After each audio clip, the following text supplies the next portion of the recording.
Pour fêter son jubilé en 2022, et ouvrir le concert qui s'y déroulait, la reine Elisabeth II s'est prêtée au jeu de la comédie le temps d'un sketch. Face à elle, une autre vedette britannique lui donnait la réplique, l'ours Paddington. Un moment que le scénariste des films consacrés à l'ours parlant n'est pas près d'oublier. Elisabeth II ne manquait pas d'humour. La mère de Charles III, ayant siégé sur le trône d'Angleterre pendant 70 ans, était en effet réputée pour son standing et sa classe. Mais en privé, ses proches la connaissaient blagueuse, avec un humour so-british imitant des accents de son royaume, ne craignant pas les traits d'humour pour détendre des situations. La reine Elisabeth II avait une face cachée qui n'était révélée qu'à de rares occasions. L'une d'elles a eu lieu pendant son jubilé, en 2022, alors que la monarque se présentait à ses sujets en train de boire un thé avec Paddington.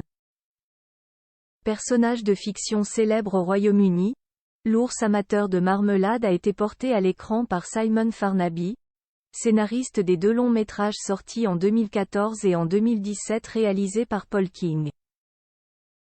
Inspiré du personnage de Michael Bond, Paddington était donc un invité de marque lors de l'anniversaire du règne le plus long des Europes.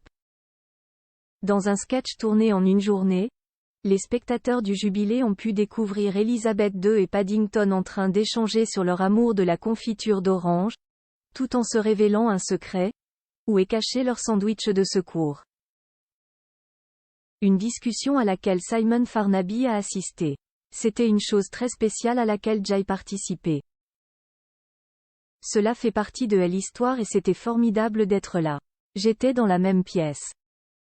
C'était toute une journée. Je me suis approché d'elle et lui ai dit, « Madame, c'était fantastique.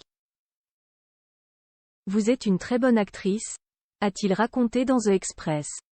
Ce à quoi la reine a répondu, « Eh bien, je le fais tout le temps. » Je pensais qu'elle me donnait un scoop. Impressionné par sa réponse, le scénariste était persuadé qu'elle lui donnait un scoop sur son rôle de monarque.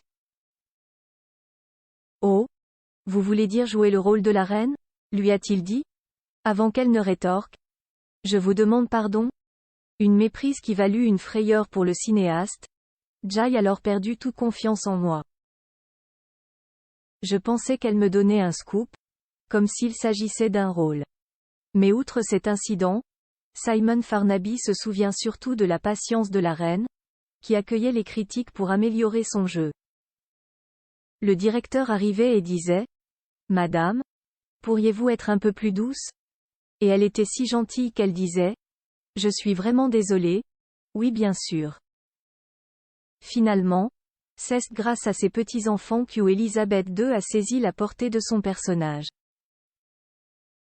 Le réalisateur lui a en effet demandé de s'adresser comme à ses petits-enfants.